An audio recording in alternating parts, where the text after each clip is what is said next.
Maha Kumbh Mela UP ఆర్థిక స్థితిని మార్చింది. నేరగ్రస్త నిరుపేద రాష్ట్రాన్ని ముఖ్యమంత్రి యోగి సంపన్న రాష్ట్రంగా మార్చేశారు. యోగి నిర్ణయాలతో ఉత్తరప్రదేశ్ రూపురేఖలు మారుతున్నాయి. సీఎం యోగి అసెంబ్లీ వేదికగా ఓ బోట్మెన్ కథను చెప్పారు. సమాజ్వాదీ పార్టీ ఆరోపణలకు స్పందిస్తూ ఓ బోట్మెన్ కేవలం 45 రోజుల్లో సుమారు 30 కోట్లు సంపాదించారంటూ తెలిపారు. గంగానదిలో బోట్లు నడిపే కుటుంబాలు తీవ్రమైన దోపిడీకి గురవుతున్నాయంటూ ఎస్పీ శాసనసభ్యులు ప్రభుత్వంపై ఆరోపణలు చేయడంతో యోగి బోట్లు నడిపేవారు కుంభమేళాలో సంపాదించిన ఆదాయం గురించి ప్రస్తావిస్తూ బోట్మెన్ కథను ఉటంకించారు. మహాకుంభమేళా సాగినన్ని రోజులు బోట్మెన్ కుటుంబాలు ఎలా ఆదాయాన్ని సంపాదించాయో లెక్కలతో సహా వివరించారు. మహాకుంభమేళ ఏర్పాట్లకు ప్రభుత్వ నిధులు కేటాయించిన సమయంలో ఏ వర్గాలకు ఏ మేరకు ఆర్థిక లాభం చేకూరుతుందో అంచనా వేసింది. అయితే అంచనాలకు మించి గంగా తీరవాసులు ఆదాయం సమకూర్చుకున్నారు. కుంభమేళ ముగిసిన తర్వాత యూపీ ప్రభుత్వం అన్ని గణాంకాలను సేకరించింది. వాటి తాలూకు వివరాలను సీఎం యోగి అసెంబ్లీ సాక్షిగా వెల్లడించారు. గంగానదిపై జీవనం సాగించే బోట్మెన్ల పరిస్థితి గతంలో ఏమంత మెరుగ్గా ఉండేది కాదు. గంగానది కలుషితం కావడంతో పర్యాటకులు బోట్ రైడింగ్ ను ఇష్టపడేవారు కాదు.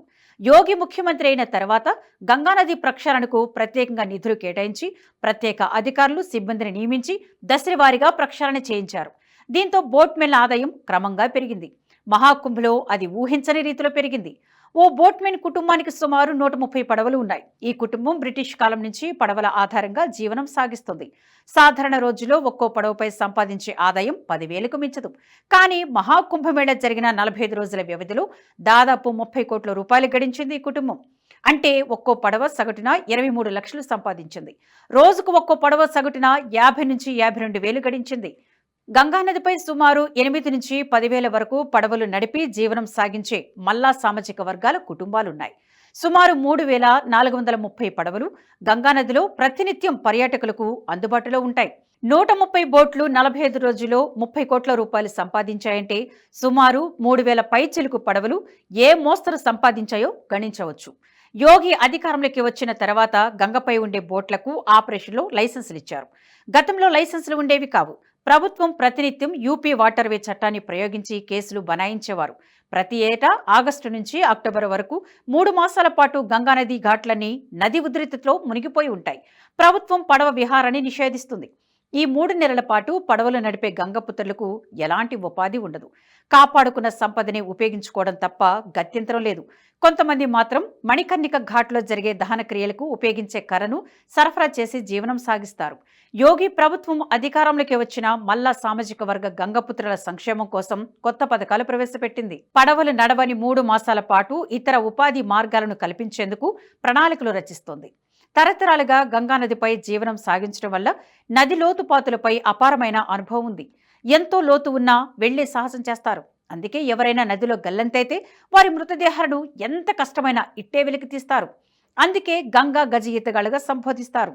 పడవ ప్రమాద సమయంలో తమ వారు చనిపోతే మల్లా ప్రజలు మోక్షంగా పరిగణిస్తారు.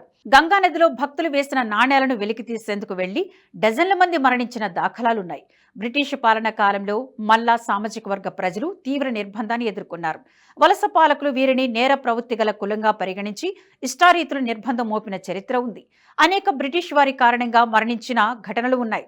రాష్ట్ర ప్రగతిలో పర్యాటక రంగ అభివృద్ధిలో బోట్మెలది ప్రధాన పాత్ర. పర్యాటక రంగం వల్ల ఆయా ప్రాంతాల ప్రజల ఉపాధి నడుస్తుంది. కానీ ప్రభుత్వాలు ఏనాడు పడవలు నడిపే గంగపుత్రులను పట్టించుకున్న పాపాన పోలేదు. యోగి ఆదిత్యనాథ్ దాస్ అధికార పగ్గాలు చేపట్టిన గంగా ప్రక్షాళన చేయడంతో మల్లా ప్రజల ఉపాధి మరింత మెరుగుపడింది. మహాకుంభమేళ నిర్వహణతో బోట్మెళ్లతో గంగా తీరంలో ఉపాధి పొందే వేలాది మందికి ఏటా బతికేంత ఆదాయం సమకూరింది. సాయి గారు, మీ మీద నమ్మకం ఉంది. మీరేం చేస్తున్నారు? దేశాన్ని మంచి చేస్తారు. మీరు ఓటీటీ ఛానల్ ఓపెన్ చేస్తారు. Give me the honour to become the first subscriber.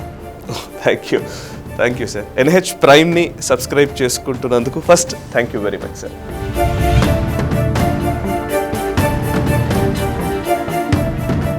ఈ వీడియో మీకు నచ్చినట్టయితే లైక్ చేయండి, 10 మందికి షేర్ చేయండి. అలాగే కామెంట్ల రూపంలో మీ అభిప్రాయాలను మాతో పంచుకోండి. Nationalist hub group of channels ను సబ్స్క్రైబ్ చేసుకుని తెలుగునాట జాతీయవాద జర్నలిజాన్ని ప్రోత్సహించండి. ఈ వీడియో కింద ఉన్న బెల్ ఐకాన్ పై క్లిక్ చేయడం మర్చిపోవద్దు.